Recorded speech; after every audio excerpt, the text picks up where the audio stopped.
Dober večer.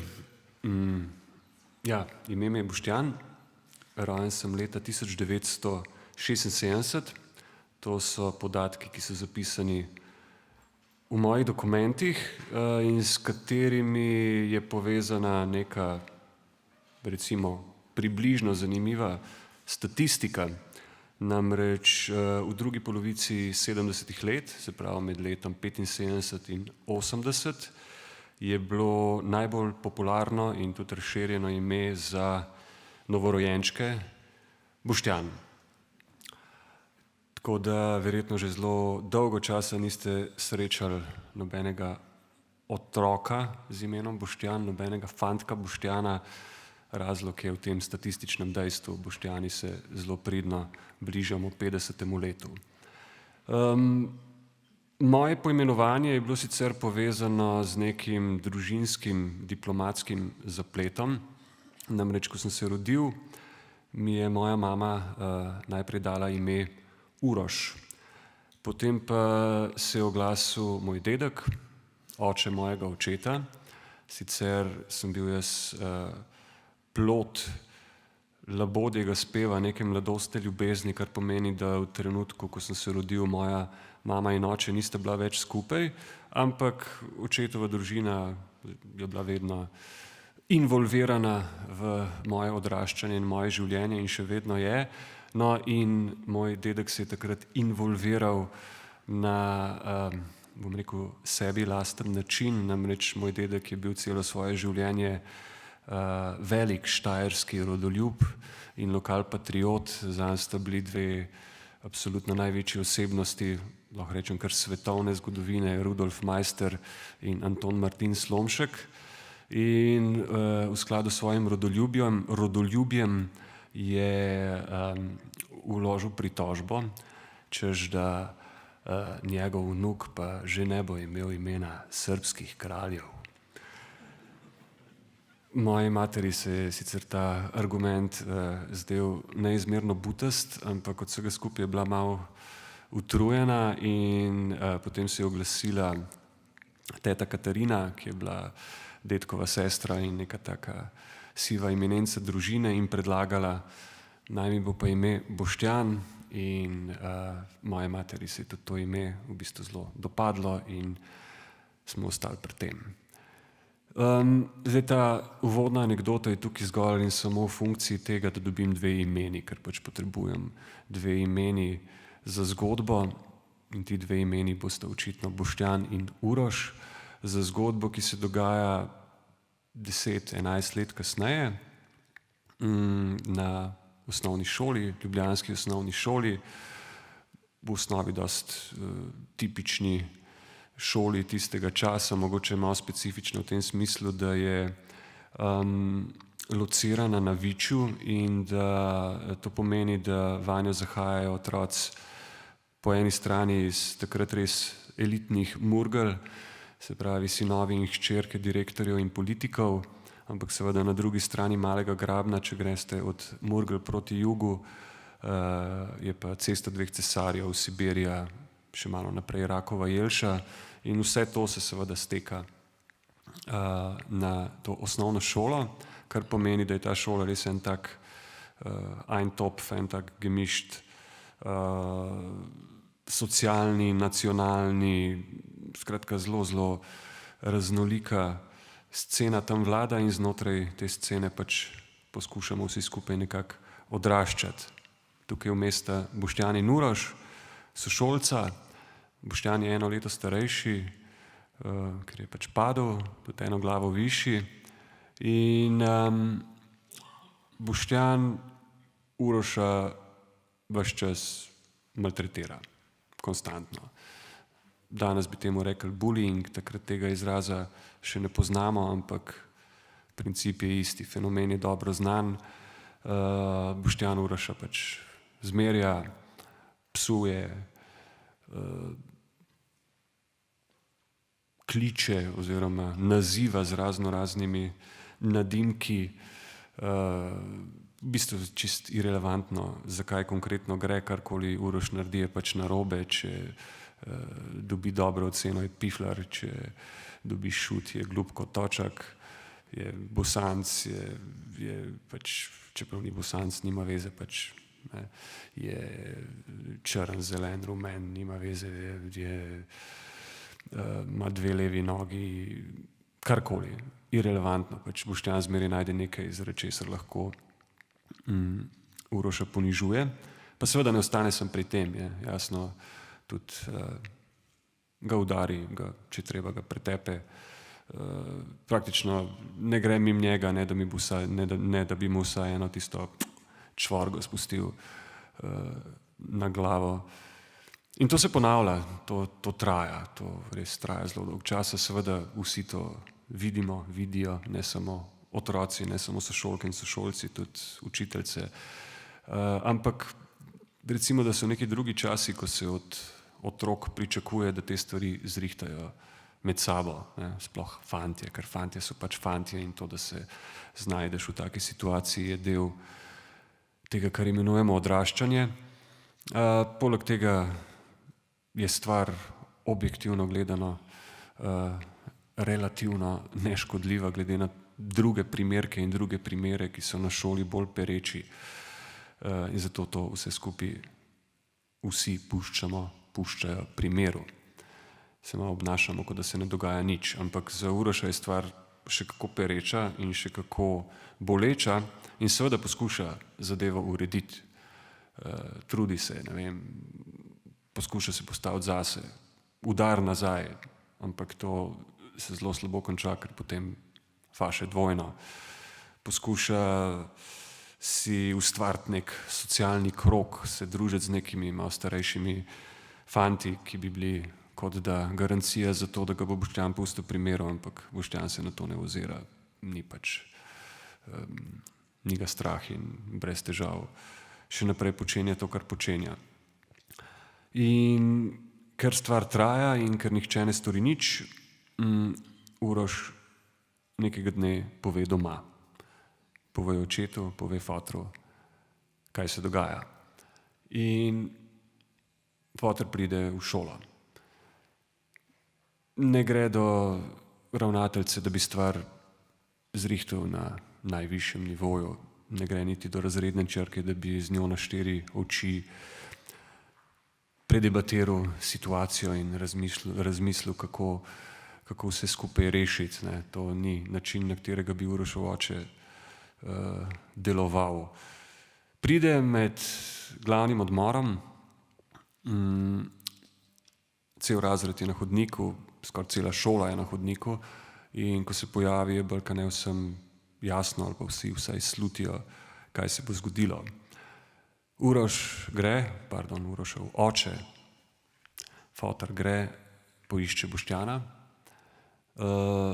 ne potegne ga na stran, da bi to zrihtal z neko previdnostjo ali pa z mislijo na publiko v občutljivih letih, ampak ga začne tam pred vsemi brutalno nadirati, napizdevati, psovati z besedami na način, ki je nam, čeprav smo vajeni psovanja, beyond, ki je res nekaj tako ostrega in krutega, česar še nismo slišali. In to traja. Vsi smo tam, vsi smo tiho, ne samo otroci, tudi učiteljice tam stojijo nekje na varni razdalji, kao imajo stvar pod kontrolo, če bo vse skupaj eskaliralo in če bojo morale intervenirati. Ampak v resnici so tam in so tiho zaradi tega, ker jih je strah. Vse nas je strah in vsi smo tiho in vsi samo poslušamo to, kar se dogaja. Boštjan je seveda čisto iz sebe, joka napol histerično, skoraj lovi sapo, hlipa, foter pa ne neha in ne neha. In to traja že toliko časa, da smo vsi že v nekem skoraj transu. Vsi imamo občutek, kakor da celo življenje ne počnemo drugega, kot da stojimo na tem šolskem hodniku in gledamo ta neznosen prizor. In potem za konec, za zaključek, za piko na i, za fucking smetano na torti, foter potegne iz pete vso slino, ves šmrko iz nosa, zbere vse skupaj v eno kepo in pljune Boštjana v obraz.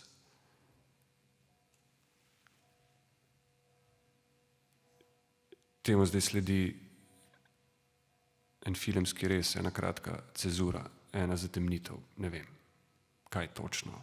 Ampak nek kratek čas mine, mi smo naenkrat v razredu, sedimo vsak v svoji klopi, odmora je konec, učiteljice še ni, Boštjan je na svojem stolu in joče in kriči na Uroša, mu grozi, mu govori, kaj vse mu bo naredil, ampak ne upa se premakniti, ne upa se vstati, ne upa stopiti proti Urošu, ne upa narediti tistega, kar je prej počel iz dneva v dan. Samo kriči, tuli in psuje v srdeč obraz. Uroš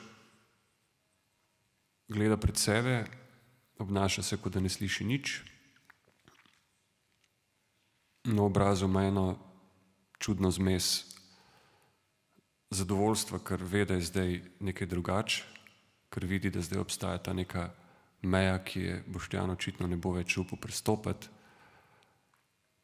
in hkrati nekega nelagodja, ker ve, da to, kar se je zdaj zgodilo, da to pa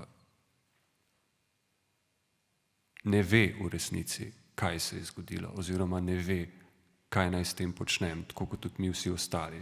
Mi vsi ostali samo v tišini pač poslušamo to dretje in občutek je, kot da bi pred nas nekdo postavil en tak visok zid in mi ne vemo, kaj naj s tem zidom počnemo.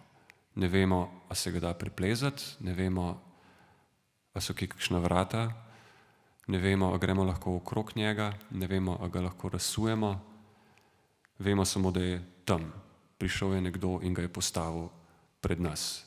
Vse tisto, kar se je dogajalo prej, je bilo jasno. Vedeli smo, kaj se dogaja in vedeli smo, kaj je s tem narobe. Vedeli smo, da to, kar počne Boštjan Urošu, da je to grozno in strašno in da je to nekaj, proti čemur se je treba na tak ali pa drugačen način upreti. Ampak temu se ni uprl nihče in kar se je zgodilo, ta pljunek v obraz, je zdaj tukaj kot neka meja, kot nekaj, kar je onkraj naše sposobnosti razumevanja. In stojimo pred tem zidom in ga gledamo in razmišljamo o njem in potem s časom, mogoče mine nekaj minut, pri nekaterih mine nekaj ur, pri nekaterih mogoče mine nekaj let, ampak s časoma vsi temu zidu obrnemo hrbet in se delamo, da ne obstaja. In potem mine 35 let. Vmes leta 1991 končamo osnovno šolo, se raztepemo vsak na svoj konec, nikoli več se ne dobimo, 35 let po tem dogodku pa se nekdo spomni in organizira obletnico osnovne šole. In se dobimo eno nedeljo, blazno prijetno je, tako nepričakovano prijetno, super se imamo, od dopoldneva dalje, cel popoldne nekaj jemo, pa malo pijemo, se pogovarjamo, se režimo. Krasno popoldne in tam nekje ob 7 zvečer nas ostane sem še 5 fantov in rečemo, gremo še do šole, tam v lokal, ki je na nasprotni strani ceste, še na en drink, da zaključimo ta super krasen dan. Se sedemo, si naročimo pivo, nekaj časa še govorimo razne neumnosti potem pa naenkrat Grega reče, a se spomnite, ko je prišel Urošov foter v šolo in ko je Boštjana plunil v fris. In naenkrat spet vsi stojimo pred tem istim zidom in vidimo, da se v teh 35 letih ni spremenil niti za odtenek. Hvala.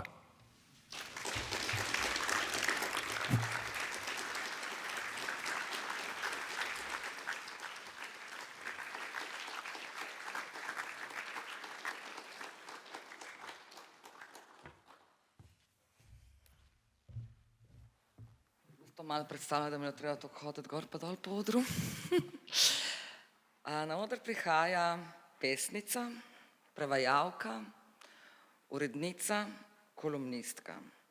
To je en tak, bom rekla, dolgočasen opis osebe, ki prihaja na oder. Meni se zdi, da po vsem, kar počne, je brezkompromisna, natančna in medias res. Hkrati ima en perfekten žmoht vsem, kar dela. V eni od kolumen, televizijski, tiste ukinjene problematične oddaje, ki je bila na televiziji dolgo število let in najboljši brand Studio City, je dala še v prejšnjem času, v prejšnji vladi kolumni naslov Besedo nazaj. Če ne berete vsak dan na Facebooku, zamudite veliko. Za nas spremlja, za nas je kritična, za nas si nič ne uide. Do vseh je enako brezkompromisna, ampak pri tem jo lahko samo občudujemo. Kot lahko občudujemo njene pesmi in njene nastope. Ženska, ki je po osebnem pogum prihaja na oder. Anja Zak Golob.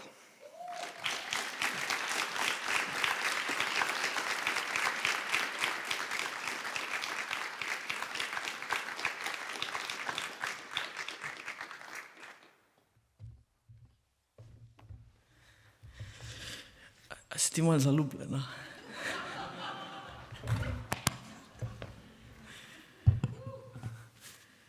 Servus.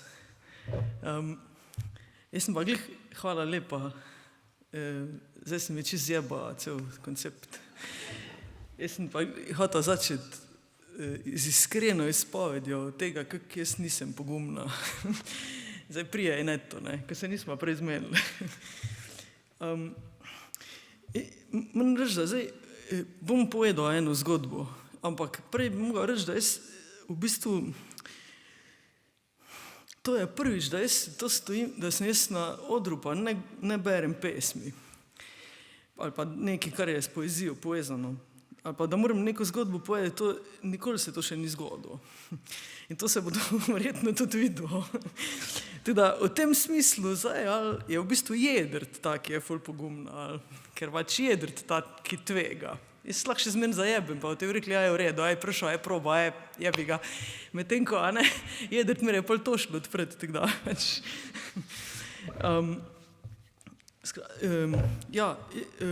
Že več mesecev vem za to in glih zato, ker vem več mesecev, zato imam že več mesecev problem, ampak imam tudi problem tak, da si ga odgađam, se pravi, da si rečem, se bom. In tako je pol to naneslo, da jaz sem ostala brez one zgodbe, ko bi jo mogla povedati iz svojega življenja. Ampak sem imela srečo, ker jaz včasih zaradi delovnega mesta, ko ga imam, jaz včasih moram voziti koga kam. In tako sem mogla pred neki cajta, zdaj avgusta, peljati ene knjige nekam, zato, ko je bil en dogodek. In pol je tiste knjige, kar se niso prodale pobrati, pa jih peljati nazaj v Ljubljano. In šla je zraven na teti dogodek tudi moja žena in naš pes. In zdaj mi gremo, se peljemo in vroče je ko prasica, pač eno od tistih najvišjih valov vročina je bil. In mi rečemo, ki bomo se šli kopati, pa bomo se shladili, pa bomo zvečer naredili, kar imamo, pa bomo šli pa domu, v redu, in res gremo in se kopamo in jaz vedno, ko se kopamo, pol se dve stvari zgodita. Mene lulat ful, pa žena sem. In potem jaz pač to uveljavim, ne, rečem, jaz sem ful žena, ful me lula, da lahko gremo nekam, najti en kafič, ker me net lula, ker me nekaj spiti. Ok, in gremo. In mi tam hodimo in tam ful ni ljudi, ker so si bolj pametni in valjda, če je hica, oni so doma, ne, mi pa tam hodimo, ne. Ampak je pa bil res en kafič odprt. In mi, ok, gremo sem. Ne? A bi šli tja, ali tja, tam je en kafič, bomo šli tja, ne. In gremo.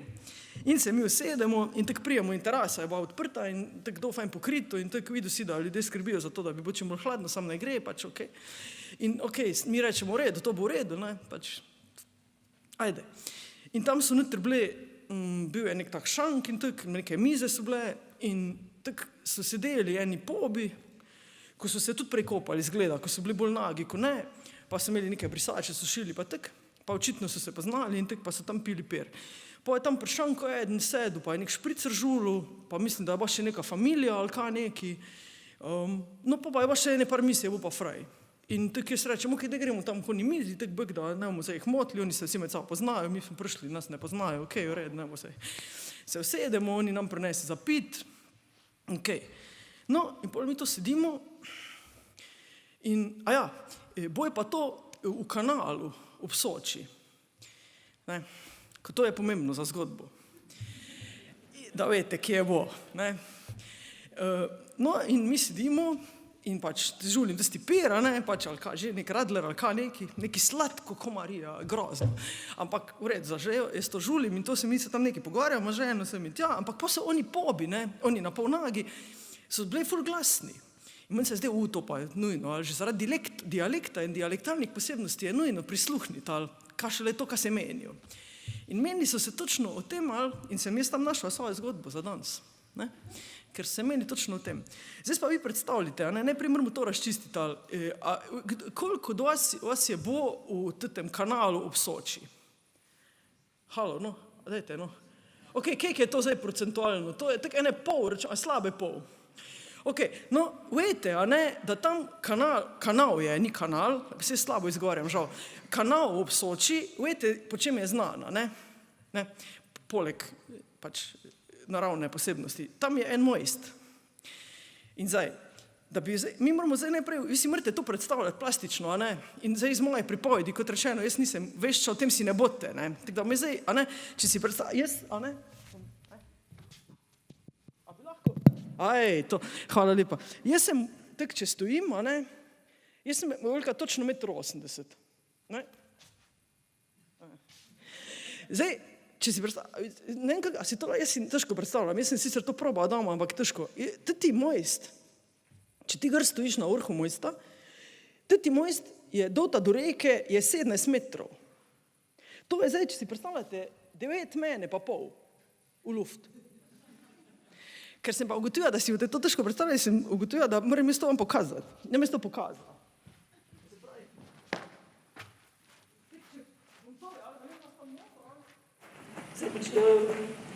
Rečemo, če od tega zvočnika, da gledamo,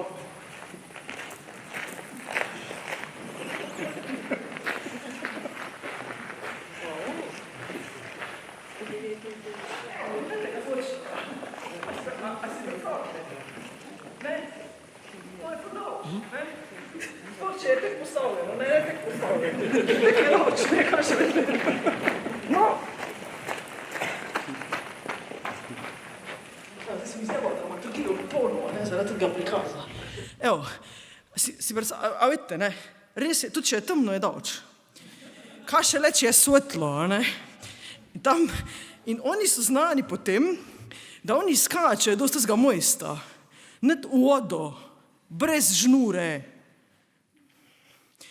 In ti pobi so se menili o tem. In je en rekel, a veste, kao, zdaj bojo še ti skaki spet tako vsako leto, to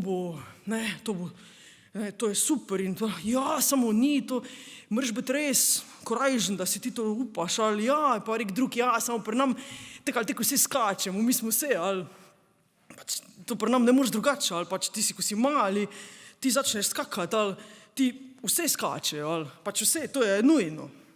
On reče, veš, Ampak niso vsi glihali.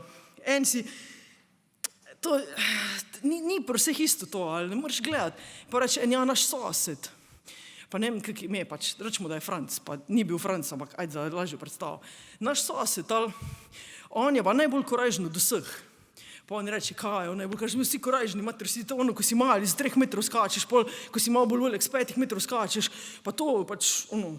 In reče, ne, on je prvi skočil. Reče, kako je prvi skočil? Reče, ja, veš to, od leta 89, v bistvu vsako leto je to tekmovanje, ne, ti skoki. Ampak on je prvi skočil z mojsta. Reče, kako je prvi skočil? Ja, on je najbolj korajžen od vseh. Taj sploh še niso razmišljali, da bi res tega mojsta lahko skočil človek, ker ne, 17 metrov, ne, pa ona voda, pa vse to. Ampak on je res. In je velal, je rekel, da je velal za največjega džeka v celi vasi. Da sicer vse skačejo, ampak da on je res prvi pogrunt, ono, ta top shit, ona lastovica, ne, ko je kategorija ena, tih skokov, ali, to je njegov, ali, on je to, ali si upal, ne sam skočiti, ampak fucking lastovico skočiti, ne, to ni isto, ali. In da ja, da to je pa pri njih, da to pa res velja, ali iz tega, ko so se pogovarjali, si lahko zastopil, da to res velja za neko tako kategorijo, da ti, če si tam, pa to mrš. In je rekel, ja, pa veš, on se je oženil, ko se je ženil, ali to babe so kar skupaj, to nisem se rekel babe, to, ne, so kar skupaj letele, ali to on je imel, kar je hotel, ali on se je oženil z najlepši od vseh, ne, on je res, ali videl se, ko so se menili, da je to res nekaj, kar je ful važno tam. In sem ful začela razmišljati o tem, kak pogumni so ti pobi, ali da v bistvu oni res majke ti stopi na oni podest, ali pa se ono, jaz sem šla na tisti mojst. Jaz sem prav pol kasneje, ali sem si jaz naredila ekskurzico, ker sem imela cajt čakati vmes in sem šla jaz pogledati. Jaz sem šla gor na mojst, pa tak mali mojst je, ne. Sem šla gor na mojst in sem šla dol z mojsta. In vmes, ali majke ti, ono, jaz sem, ni bilo fajn. No, in se oni to menijo, ali in jaz sem pol zastopa, ko sem je šla pogledati, tisti moj sem zastopa, zakaj so se oni to menili, ker to, mene je, ko sem dol stopa, skoraj en avto povozil. Zdaj ne ride on, ker sem pa tek pod vtisom tega, ali da. No, in res sem zastopa, pol zakaj so tekali. No, in se oni to menijo, in ja, jaz sem bolj kot ti, pa jaz pa se tek so se, ali malo, jaz sem bolj, pa ja, jaz sem pa še 16krat skočil, pa ja, jaz pa to, pa ja, pa. Pa na eni točki pa oni, ko je špricer pil tam pri šanku, ali ko je sam sedel, tak bolj starejši človek, je tako stal gor, pa je on v virtu začel plačevati tisti špricer, pa je tako, oni so se še nekaj zabavali, pa je tako rekel, jaz sem pa najbolj pogumen. Pa to tako gostilni reč, ali ko so tako mladi pobi, ali testosteron, pa to je kar, ali že tako samo to je tako malo, pa sem jaz sled pogledal, deda, ali mater, ti pa nisi najbolj gladek zale tole, ali to je malo. Pa je rekel, pa sem pa tako pogledal, kaj pa, pa oni so tudi, ali pobi so tudi gledal, kaj pa je stavo je, ali. Pa rekel, kaj si ti najbolj pogumen, kaj si ti, a si bolj pogumen kot Franc, ali kaj Franc, a si ti bolj pogumen kot oni, ali. Rekel, ja, jaz sem bolj pogumen. Pa gleda, reče, kak si ti bolj pogumen? Pa rekel, pa oni je plačal pa tisti tošlo vzel svoj, pa vse. Pa tik totalno mi je rekel, jaz nisem nikoli skočil. Pa oni povijo, gledajo, pa ono, kaj ti pa je, kaj ste vi? Pa je rekel, ja, kak si pa te pogumen, kaj nikoli nisi skočil riti, kak si sploh to? Pa rekel, ja, zato, ko sem to ostal, kljub temu, da nisem nikoli skočil.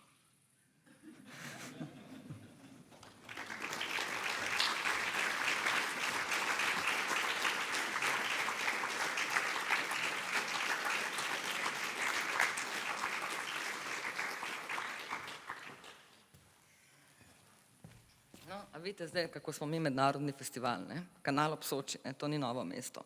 Enkrat se nam v Jaku, meni se zdi malo poučitelj, da smo lokalni festival in jaz sem vesela, da so vsi tuji gosti, ki so bili pri nas, da so najpomembnejši nameščani očitno. Ampak zdaj bomo naredili velik preskok in zdaj bomo res neskončno mednarodni. od Rusije čez Balkan do Prage. Naš naslednji gost se je rodil v Rusiji, v Moskvi je študiral novinarstvo, pisal je tudi za Pravdo, med drugim je živel tudi v Zagrebu in poročal vsem, kar se je v Jugoslaviji, v vseh delih Jugoslavije dogajalo. O Balkanu in o naši nekdanji skupni državi je napisal zelo veliko knjig. Napisal je tudi knjige, ki so potovalne in ki so ne fikcija, non-fiction, ja. Od leta 1992 je zaposlen na Radiu Svoboda. Se pravi, je urednik, novinar, zdaj je veliki šef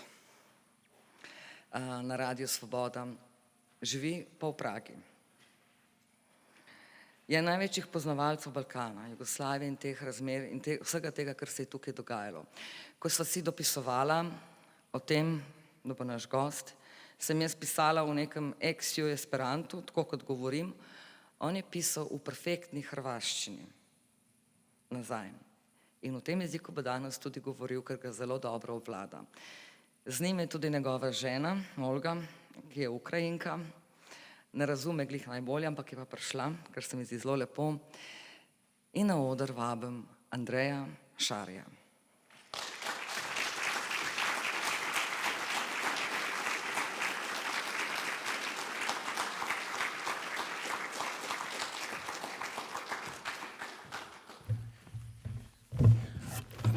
Dobro večer. Uvijek Slovenija zna da iznenadi.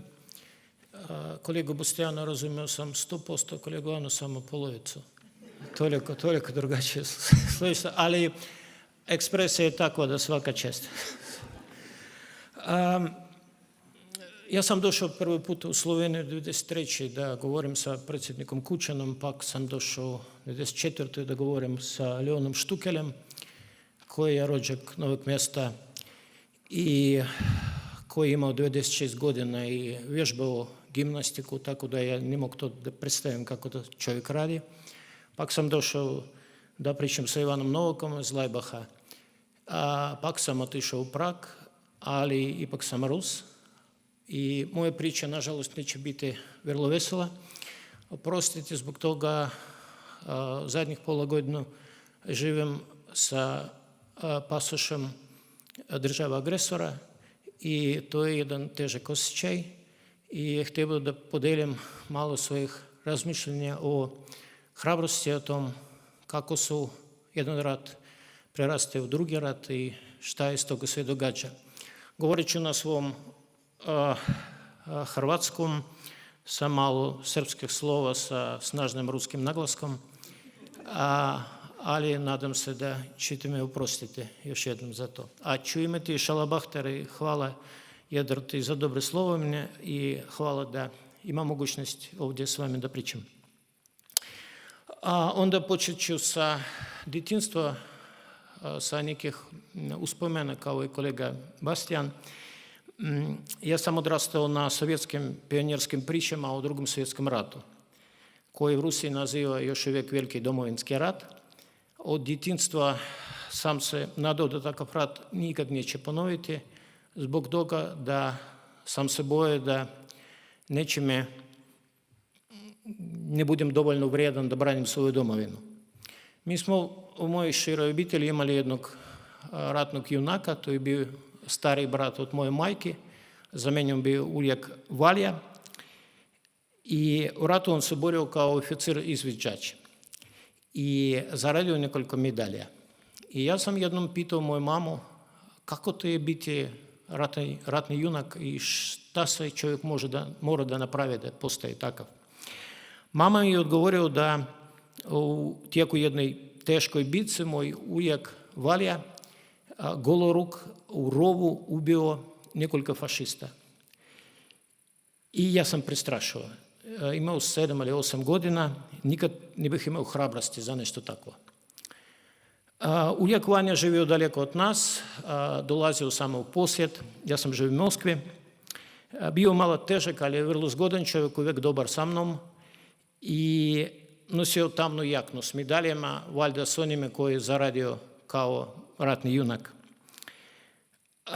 Znao da popije svoju prvu čašu vodke do podneva još. Uvijek sam htio s njim da pogovorim o njegovom iskustvu rata. I bilo mi nekako teško da to pitam, nekakav sveti strah se osjećao pred tim. Ali ipak jednom sam se odlučio i pitao dядю Valju kako to je biti ratni junak, šta si napravio da postaješ takav. On je teško ovako nasmešao i rekao, mali, valjda neću tebe govoriti o tom kako to je ubijeti ljudi. Nema tu ništa od hrabrosti, samo strah i očaj. Odavno već je umro i već nema mogućnosti da produžimo ovaj razgovor, a htio bi. Moja novinarska karijera faktički počela sa Ratova na području bivše Jugoslavije i pamtim da kad sam radio u Sarajevu ili u Vukovaru, ponekad sam se mislio da kako je dobro da Sovjetski savez raspao bez rata, bez krvi. I šta bi moglo se dogoditi da nije bi to bilo tako. I sada 30 godina prošlo i je očigledno da Sovjetski savez još nije raspao do kraja, da svaki mora platiti svoju tešku cenu za svoju nezavisnost. I odavdje ispliva pitanje šta to znači sada za jednog Rusa koji živi unutar Rusije, unutar Putinovog režima, imati hrabrost. Jasno da nisu to u prvom, čak i u drugom redu Rusovi koji pati od ovog rata. Pati Ukrajinci koji ih ubijaju, pati nedužni djeca, žene, starce pod ruskim raketama, pati vojnike koji ginu za svoju domovinu. U pozadini ovoj agresiji Moskve hrabrost jednog čovjeka iz Moskve ili Petrograda koji odluči da nešto skaže protiv rata. To je sasvim ništa na fonu toga što se događa u Ukrajini. Ali ipak od 24. veljače kad je počeo rat, to znači da danas je 6 mjeseci rovno od tog dana, za antiratne akcije u Rusiji uhapšeno 14.637 ljudi. Nije to puno za državu od 140 milijuna stanovnika. Masovni antiratni pokret ne postoji, ali razumijem da je istovremeno za mene čovjeka koji živi bezbednosno u Pragu već pola života je vrlo lako da davati moralne procjene. Ali činjenica je da nema po ruskim gradovima demonstracija i mitinga jer su odavno zabranjene. Kazne su žestoke samo za lajka antiratnog članaka u društvenim mrežama, čovjek može da otiđe u zatvor. Svešteni dopada Ministarstvo odbrane, čak recimo i poster Sam za mir, s kojim čovjek može da izaći na trg, vlade procjenjuju kao diskreditaciju ruske vojske. Nema u Rusiji slobodne štampe, jer websajte su blokirane, ih oko 5500, stotina novinara su van države, otišli su zbog nemogućnosti da radi svoje domovine. Nema na vidiku opozicije jer je rasturena, neki vođe su u zatvoru, neki su ubijeni kao Boris Nemcov ili šuti kao miševi zbog toga da ima straha, nema hrabrosti da nešto reći. Državna propaganda jasa, tvrdići da Rusi u Ukrajini vode rat sa neonacistima, a takozvani dubinski ruski narod izgleda da je gladan nekakve nove Putinove slave. Nečeg sličnog bio sam svjedok prije 30 godina na početku svog reporterskog života u jednoj državi koja uvijek ne postoji, već dugo ne postoji. Nekakve osjećaje se ponavljaju, zlo je vrlo očigledno. Problem je u tom da očito ovo zlo nije očigledno za neke, baš za svakog Rusa. To vam je mala nova ruska hrabrost. A Putin, okupacija tuđe države, ubijanje nevinih ljudi, ali i neki novi modus vivendi za život pod međunarodnim sankcijama. Sad imamo Ladu umjesto Mercedesa, imamo kvas umjesto Coca-Cola, patriotska turboglazba umjesto Stinga, koji već ne dođe u Rusiju. Jedna ruska nogometna liga umjesto Ligi šampiona, gumene tenisice umjesto Adidase, sve ide tako. Dodajte i stvari novoj digitalne epohe, zatvoreni internet praktično i runet umjesto toga, elektronski čipove po 30 godina starim uzorcima jer nemamo novih. Puno toga već sam proživio kada sam bio sovjetski pionir, kad televizija govorila da možemo se snaći sami pred svim svijetom, da imamo svoju duhovnost, svoju snagu, hrabrost, ćemo raditi šta god želimo i nitko neće nam ništa. Taj ruski inat mislim da dviže Putinom, to je njegova hrabrost, jer nema ni jednog racionalnog, čak i cinično političkog razloga da Ukrajina bit će vojnički napadnuta. Ali, opravdu rečeno, postoji u Rusiji i drugi osjećaj hrabrosti i evo vam malo primjera. Municipalni poslanik iz Moskve, zove se Aleksandar Gorinov, na općinskom sastanku nazvao Rusiju fašističkoj državoj i proglasio trenutak šutnje za djece koji su poginuli u Ukrajini. Dobio 7 godina zatvora. Urednica ruske televizije Marina Ovsyannikova izašla u Kadar TV uživo sa posterom Zaustavite rat. Sad je pod domaćim zatvorom. Jurij Ševčuk, legenda ruskog roka, otprilike kao ruski Đorđe Balašević, rekao na koncertu da patriotizam nije lizanje predsjedničke dupe. Koncerte skupine DDT u Rusiji su zabranjene, kao i nekih drugih glazbenika koje imaju dosta hrabrosti da reći barem nešto protiv rata. Samohrana majka iz Ekaterinburga, Nadježda Sajfudinova, zašila sebi usta i izašla na gradski trg sa posterom Kremljevska televizija laže. Odmah se našla u marici. Slikarka Saša Skočelenko priredila art akciju u jednom iz petrogradskih supermarketa. Ona zamijenila cenike na policama malim papirićima s podacima o ratu. Stigla da zamijeni ih 5. Sad je u zatvoru već 4. mjesec. Nekoliko novinara redakcije Lenta.ru, to je dosta veliki sajt koji uglavnom piše ono što sviđa Putinu, preko noći zamijenili antiratne članke sa ratnog sadržaja na antiratne. To je sve postalo obrnuto. Odmah su izgubili posao. Vitalij Cicurov iz Smolenska, to je obični čovjek iz jednog grada na zapadu Rusije. Svaki Boži dan već 180 godina izlazi na trg sa posterom, sa natpisom koji liči na nešto rat ide u kurac. Ali na ruskom jeziku zbog igre riječi to izgleda više manje pristojno. Gle čuda, ovaj momak još nije uhapšen, ali bojim se da i on će naći u zatvoru. Kako i drugi, oni koji imaju hrabrosti da barem nešto kažu šta misli, koji osjećaju svoju odgovornost poštenih građana i kojim nije svejedno šta se događa izvan njegovog stana, izvan njegovih kuća.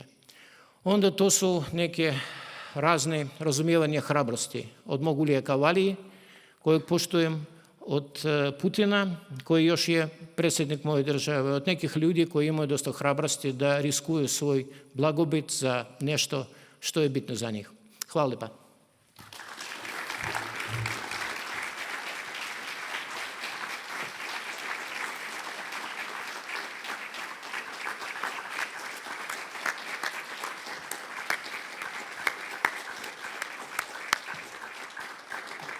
Lahko je nam tukaj, a ne, govoriti o pogumu. Naša naslednja gosta smo spoznali na Gogi ljubem festivalu pri Čiginu v Splitu, ker je bila fantastična. Občudovala sem jo na festivalu Krokodil v Beogradu, kjer je bila sicer moderatorka takrat. Nastopale so vse možne zvezde, hvala Bogu Elbeka ni bilo, čeprav je bil najavljen. To se mi zdi še kar dobra novica in dober pečat za ta festival. On namreč nikoli nikamor ne pride, ampak pustimo stati. No in je vodila pogovore in moderirala in povezovala in tako naprej vse te naše literarne zvezde iz regije. In jaz sem si mislila, v redu, super so oni, poznamo mi njih, beremo, znani ljudje so, ampak zakaj ni ona glavna zvezda? Mislim, ona je to tako perfektno odmoderirala, tako dobro je to naredila, da sem si želela, da je ona v središču pozornosti in zato smo jo tudi povabili. Sicer prevaja, pisala je tudi filmske kritike, pa pisala je o pop kulturi, ampak gledajte, vsestranska ženska. In sem zelo vesela, ker je že nekaj časa vabimo, Anja je prej nekaj govorila o zaljubljenosti, mislim, da takrat na Prečiginu smo se kar vsi malo vanjo zaljubili. Na oder prihaja Mima Simič.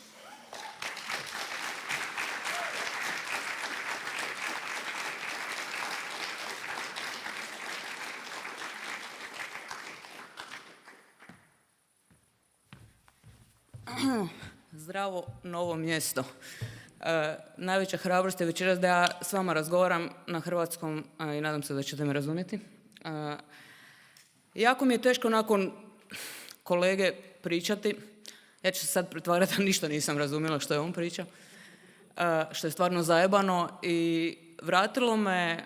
Prvo da samo kažem, ja uopće ne znam što je hrabrost, ja sam dosta glupa osoba, jer kad je on pričao, sjetila sam se da sam ja od 1991. do 1993. dok je Zadar bio pod okupacijom, išla u školu pod granatama i nikad nisam mislila da to osobito hrabro. To samo budala, ja mislim, može tako pristupati svojim okolnostima. Ali mislim da mi je to možda i pomoglo da neke stvari napravim u životu zbog koji su me ljudi stalno pitali, odnosno stalno su komentirali kako sam hrabra. To sam najviše, evo Jedrt me je sad najavila, zaboravila reći da sam lezba. Mislim da je to ono po čemu me u Hrvatskoj, ako mene spomenete, to je vjerojatno prva asocijacija. Ovo sve drugo, filmska kritika, prevođenje, mislim, to je manje nažalost relevantno, iako sam puno bolja filmska kritičarka nego što sam lezba, što će posvjedočiti sve moje bivše djevojke i pokoja sadašnja.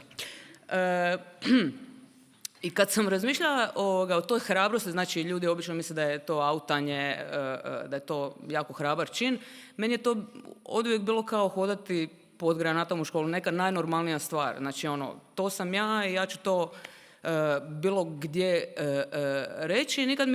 Nikad nisam razmišljala o nekakvim potencijalnim posljedicama nasilju, premda prva nekakva autanja u našoj regiji, ako se sjećate 2001. Beogradskog Prajda krvavog, 2002. u Zagrebu suzavci, premlaćivanja, isto mi se to činilo kao to je nekakav mini rat koji treba prehodati i onda sam razmišljala, kako bi se moglo autati, a da možda ipak ne riskiraš puno, a da nešto možda i zaradiš.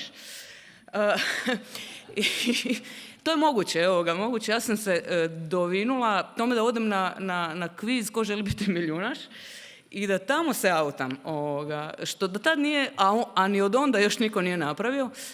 Ove godine je bila 15. obljetnica, a još uvijek je to dosta inovativan čin. Ali kad govorim o hrabrosti, ne govorim opet o svojoj hrabrosti, nego ću ovaj put govoriti o hrabrosti svog oca. Mislim da je jedan od naravno, to regionalno nam je svima poznato, a i šire, obično je stigma na roditeljima gej ili tako neke druge LGBT plus osobe je puno i veća nego na samoj osobi i obično je nešto kao nešto nisi dobro napravio u cijelom tom postupku. Moj otac je pritom i profesor, znači što je loš profesor, je loš pedagog, loš je otac i u svakom slučaju ovo je zapravo priča o mom ocu. Kad sam se prijavila za odlazak na milijunaša, trebalo je, znači, ne znam jeste se ikad prijavljivali ili kod vas voli tako ići i zarađivati po televiziji. To traje, znači traje to mjesecima dok zovete tamo u televiziju pa vas kompjuter odabere pa morate na nekakva random pitanja odgovarati. I nakon 6 mjeseci što sam se ja tako prijavljivala, mene nazvali i kao upala sam ja i sad je sljedeći korak. Ko će s vama ići na kviz da vam pravi društvo? Odnosno da neko ko će se s vama tamo pokazati i iskazati vam podršku. Svi moji prijatelji i obitelj su znali da je moja misija odlaska na milijunaša, pored nekakve potencijalne zarade, da se autam tamo i da jednostavno zauzmem taj neki prostor koji je navodno svačiji, trebao biti svačiji i da ja jednostavno negdje spomenem usput dok govorim o svojim mačkama ili o drugim hobijima, da usput spomenem da imam djevojku. I da to bude nekakva ono apsolutna normalizacija, kao što je meni to normalno u životu, da postane i milijunima gledatelja diljem Jugoslavije. Mislim, Miljunaš je tada bio, ne znam ako se sjećate, to je bila 2007. To je bio najpopularniji show, Tarik Filipović je bio najpopularniji neženja tada. I svi su to živo gledali. Ja sam mislila, ok, to je taj prostor koji treba samo zauzeti i samo se pretvarati kao da je to totalno fani. Sad, prvo sam naravno pitala svoju djevojku tadašnju, nazovemo je Nataša, što je ujedno i njeno pravo ime, Nataša Pršir, udala se u međuvremenu, jebem li, nema veze. Tako, i to mi je hvala. I prvo sam nju pitala da ode sa mnom, njoj je bilo bed, mislim ona je bila napola u ormaru, nije baš htjela da je vide sa mnom, mislila da ima bolje prilike, što se poslije ispostavilo stvarno da je istina. Onda sam pitala brata, pa drugog brata, niko nije baš bio nešto zainteresiran, onda jedna prijateljica koja je bila zaljubljena u Tarika, onda je ona rekla kao ona će ići. I taman sam ja nju bila rezervirala i čujem se sa ćaćom svojim, koji inače, moj otac je profesor u Zadru, ravnatelj bio privatne gimnazije, znači Zadar je to jedno malo mjesto, ne znam jeste bili, dosta konzervativno, voli se Bog, voli se crkva i malo manje se vole lezbe. I taj moj otac samo je ta nekakva polujavna ličnost ili što i mene nije čak ni palo na pamet da ja pitam svog ćaću kao šić sa mnom jer sam znala da bi to iziskivalo baš jedno malo veće autanje. Međutim, kad sam ja njemu nešto tako gunđala da nikako ne mogu naći da je ta jadnica pristala ići sa mnom, on je rekao ja ću ići. Ja kažem njemu ćače, jel ti znaš što ja namjeravam tamo napraviti, hoću se kao on će meni dati podršku. Ja sam mislim dobro, to je hrabrost. I sada, međutim, naravno, tu tek stvar počinje, jer mi dolazimo na televiziju i tamo, znači, morate proći, imate 10 tih potencijalnih natjecatelja i morate proći taj prvi najbrži prst, hvala Bogu, ja sam godinama vježbala. Sad se tu nasmijete, jer je to kao, ok, hvala.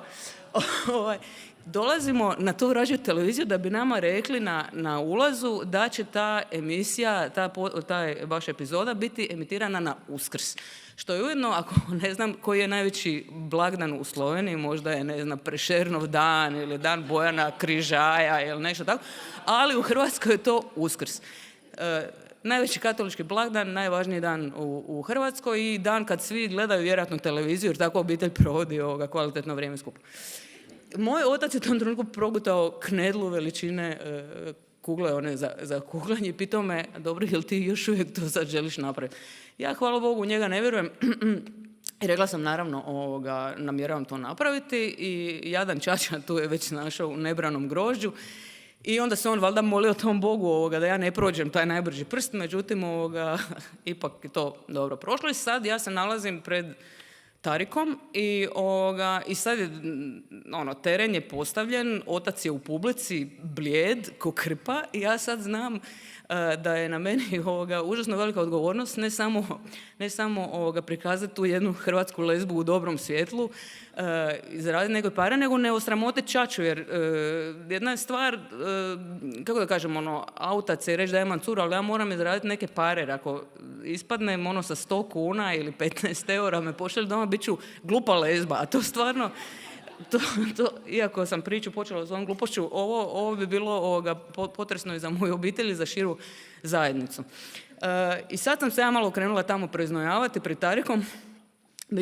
Međutim, znate kako kažu, Bog mrzi pedere, ali voli lezbe, jer mi je servirao dosta dobra pitanja. Uglavnom su to bila pitanja iz mojih nekih sektora, književnost i to jedno pitanje koje sam imala iz zemljopisa je bilo pitanje iz norveškog zemljopisa, a moja prva djevojka je bila Norvežanka i čak taj jedan siroti mladić s kojim sam bila, on je isto bio Norvežanin i iz grada je bio kojeg je pitanje bilo Bergen.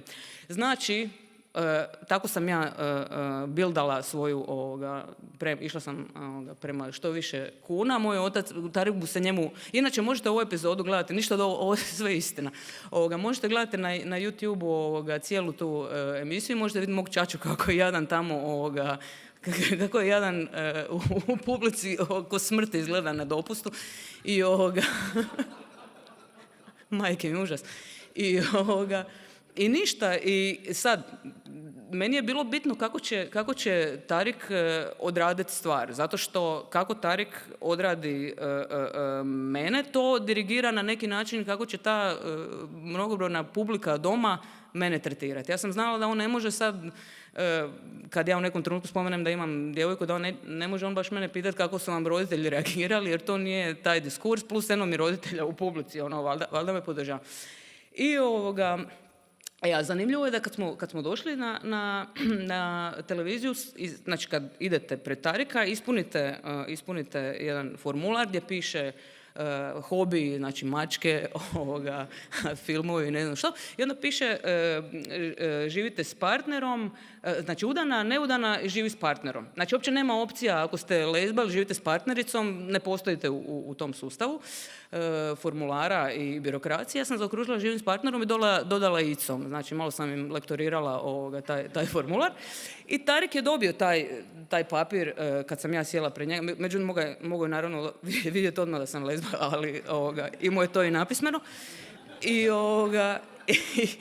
I dođe sad nekakva pauza za reklame i sad Tarik faca u pauzi dok ja malo pijem vodu, a otac solnu kiselinu tamo ispija u publici. Kaže, Tarik, jel želiš da te za ovo pitam? Što je super, znači on mene provjerava jel ja se želim stvarno tamo autat, ja kažem da, zato sam tu. U tom trenutku sam ja negdje, ja mislim na 10, ne znam što sam, na neko sitnom još, nisam zaradila dovoljno da mogu već biti puna sebe. Kažem, dobro Tariće, i on krene pitate, ne znam, pita me nešto o filmskoj kritici, pita me a kao, rekli ste kao da živite s partnericom, ja kažem da, sa svojom djevojkom, kaže Tarik, kako se zove? Ja kažem Nataša, nisam rekla prezime da se ona ipak ne sramoti. I on nastavi dalje. I to je bio taj 5 sekundi gdje je on jednostavno najnormalnije istretirao cijelu stvar. Ja sam rekla, ok, ovo je savršeno autanje, i onda sam cuk, ako vas zanima koliko sam zaradila para na kraju, je 125.000 kuna, što je u slovenskim novcima negdje 17.000 eura. I tu sam ja zapravo svom čači skinula taj jedan određeni teret s leđa. Nakon emisije mi je jako puno tih ljudi iz publike, ja sam mislila kad su krenuli prema meni da će me linčovati, međutim svi su mi čestitali, ne znam je li to bilo zato što su htjeli neke pare od mene, ali dosta je bio happy ending za mog oca, zato što sam ja rekla, čača, evo ti 25.000 kuna i hvala ti, i to je samo, znači pouka ove priče je da se hrabrost isplati. Hvala.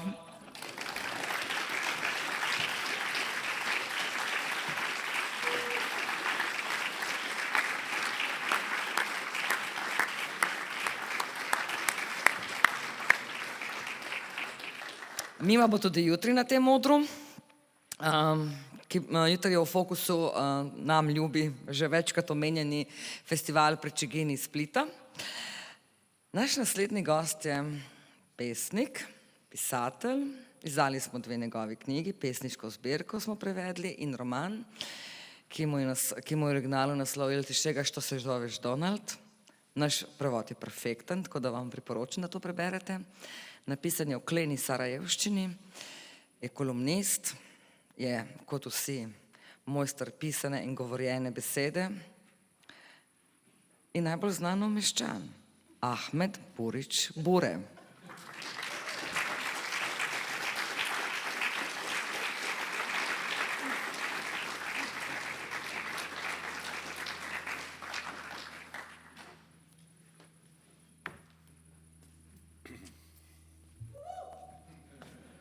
Ja, dober večer. Pogum.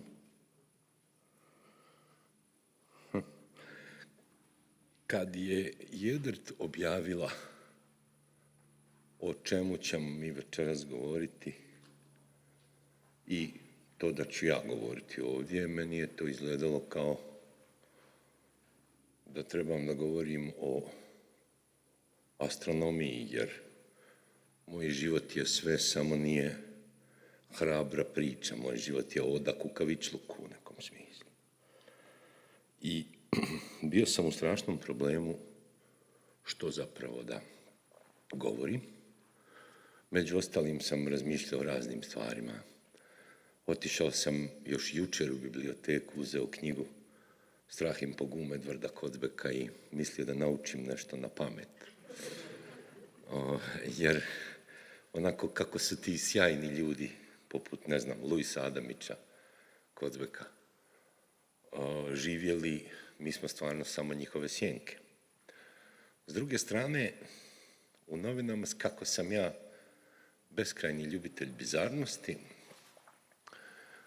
u oči mi je pala jedna vijest koja je objavljena prije nekoliko dana, a to je da je Europska komisija objavila kartu za djecu u kojoj u svakoj zemlji imate neki crtež, znate one karte, kako ćemo prepoznati određenu zemlju, pa onda ovako ima lipicaner dira malo slovenski grb, ovako dok jelen iz Tirola uskače u Sloveniju.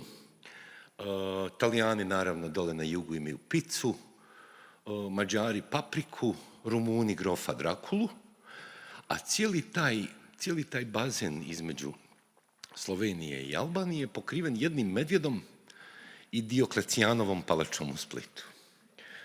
I sad naravno odmah kako su društvene mreže takva stvar da su pune sveznadara i frustriranih tipova kakva sam i sama, jel?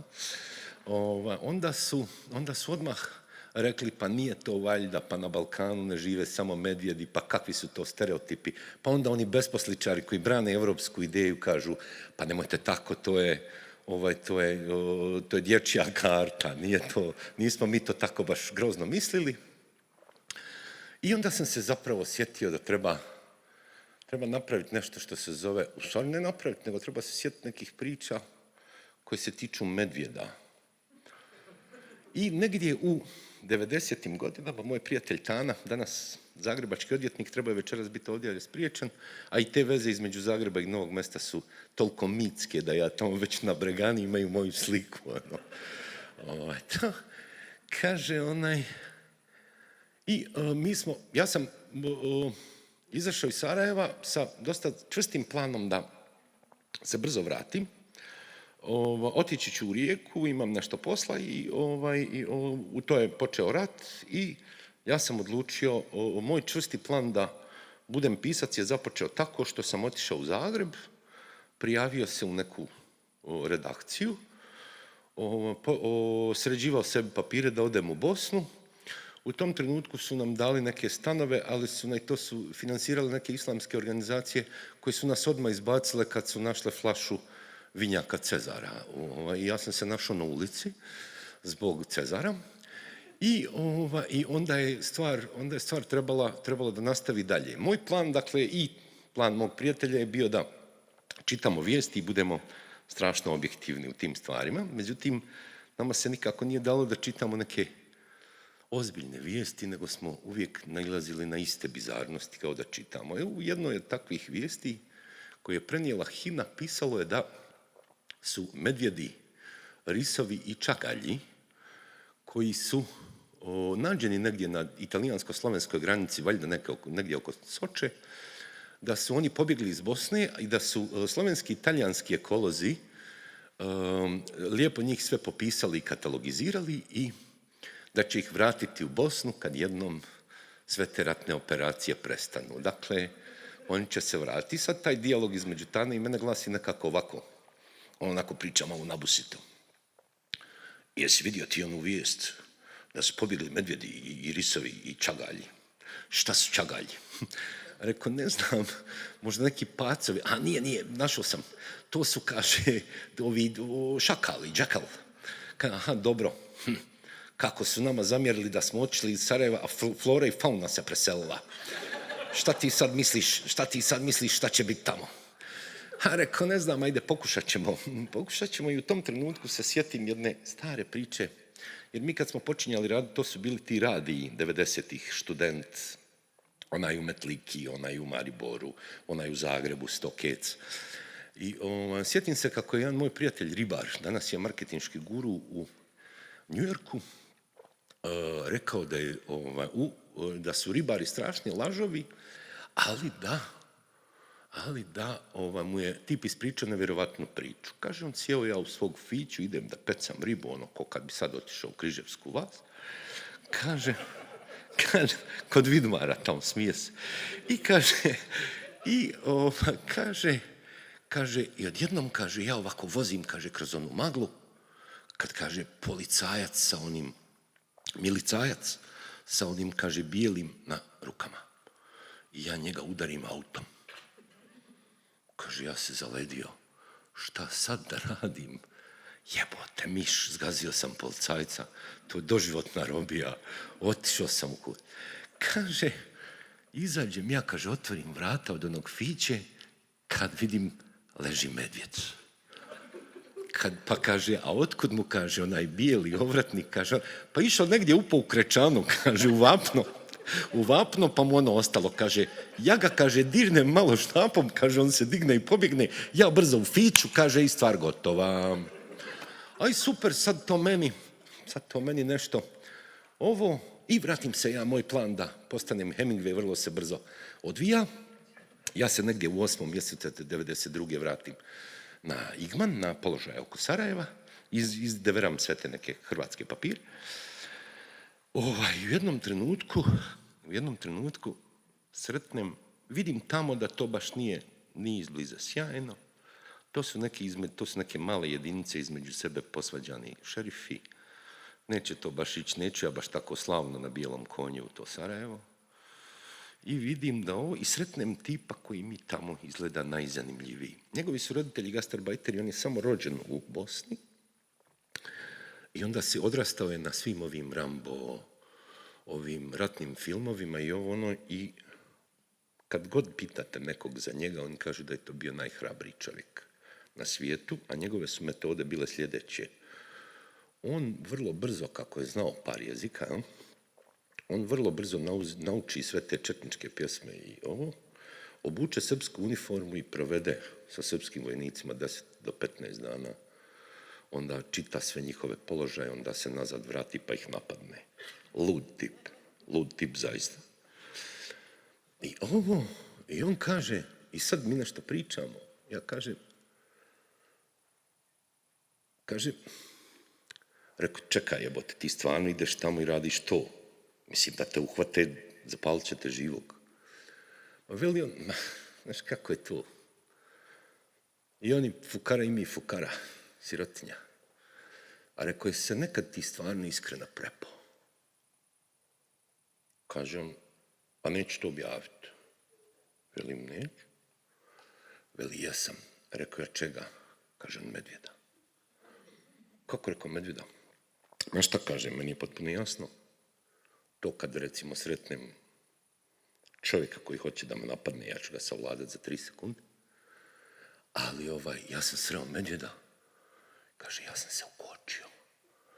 A znam da su mi, kaže, veseljaci pričali, kaže, ako sretneš medvjeda, nemoj nikakvih naglih poteza. Nego, kaže, umiri se. Stari, kaže, ja se umirio. Možda sam i umro. Kaže, medvjed, kaže, okolo hoda, malo me njuši, kaže, malo me lizne. Kaže, ja, kaže, pretrno još jednom i ode medvjed svojim poslom.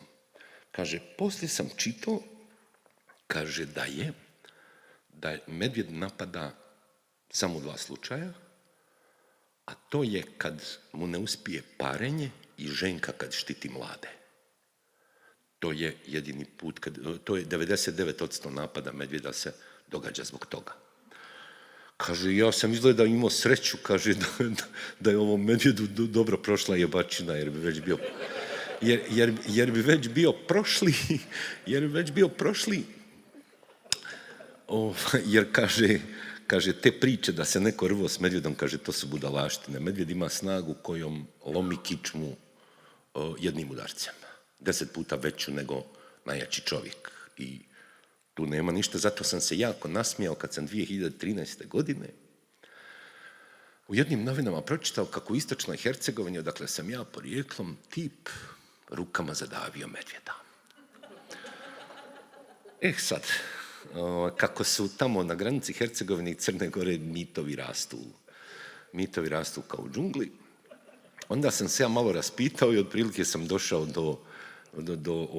do saznanja da je cijelo selo ganjalo medvjeda sjekirama i da su ga jedva utepali nakon što je bio ranjen, tako da je, a opet je bila jadna mečka koja je štitila svoje mlade i da je to. I samo sam svom drugu Benjaminu, koji je isto porijeklom od tamo, rekao, jesi vidio da je tip udavio medvjeda? Kaže on, znaš šta, ja njih znam iz djetinjstva, moj stari je tamo kupovao kajmak, mogu ti reći da mi je žao medvjeda. I u tom trenutku zapravo ti shvatiš da su strah i hrabrost zapravo dva lica iste pare, iste novčanice. Sebe, velim, ne doživljavam kao specijalno hrabrog čovjeka, iako je bilo trenutaka u kojima sam to morao pokazati. Jednom sam u redakciji u kojoj sam radio, u što su tipovi naoružani pištoljima, jer smo mi nešto pisali o organiziranom kriminalu i mi tad nismo znali da su ti pištolji bili plastični, to je trebalo da bude šala. Meni je u leđima cijev držao uperenu tip koji je osuđen za dvostruko ubojstvo od toga jednog djeteta. Kasnije sam morao ići na jednu vrstu medijacije, jer je jedan komandant gore na sjeveru, koji je u jednom trileru u kojem je rekao zapravo da ide na pregovore i shvatio da su mu postavili stupicu poput Michaela Corleonea, ubio 2 ljudi i izvukao se kroz prozor na WC-u. 3. put sam spavao pod istim krovom s čovjekom koji je ubio svoju majku, ali u Bosni i Hercegovini nije bilo mjesta gdje bi on mogao provesti svoju kaznu, a ja sam bio u tom mjestu i mi smo tamo nešto svirali. Ja sam onda otišao kod njega. Na kraju su me ovi moji iz benda gledali kao da sam se vratio iz pakla direktno. Dakle, dosta sam stabilan stanovnik i posjetilac Balkana.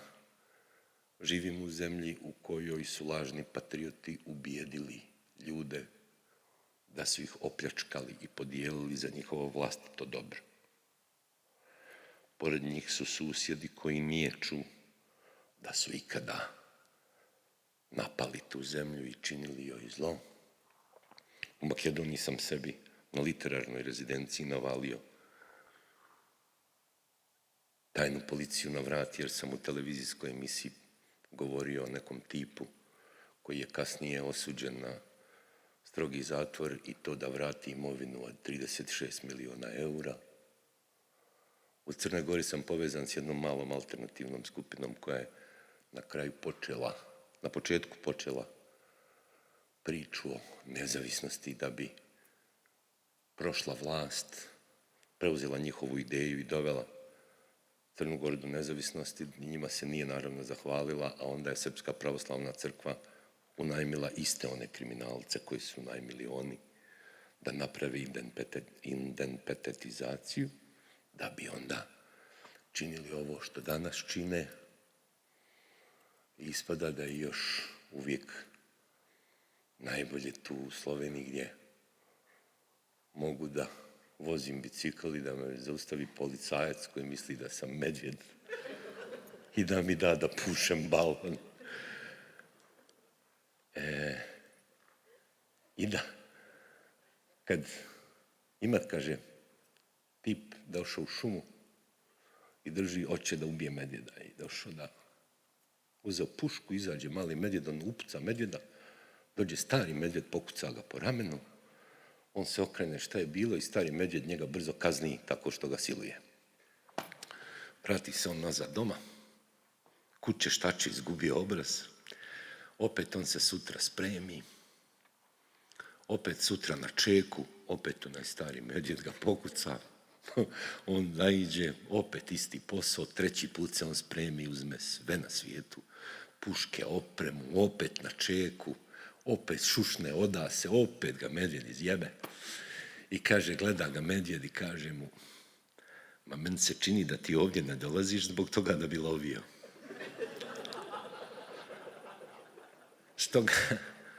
Stoga nikad ne znamo zašto smo tu. Zbog straha ili zbog hrabrosti. Ovakvi smo i onakvi ponekad. Pametan se čovjek, živ se čovjek mora praviti da je mrtav, pametan čovjek da je glup. A kad skupiš sve to, te točke, to možda izgleda kao neko sazvježđe velikog medvjeda. U stvari, dovoljno je pogledati.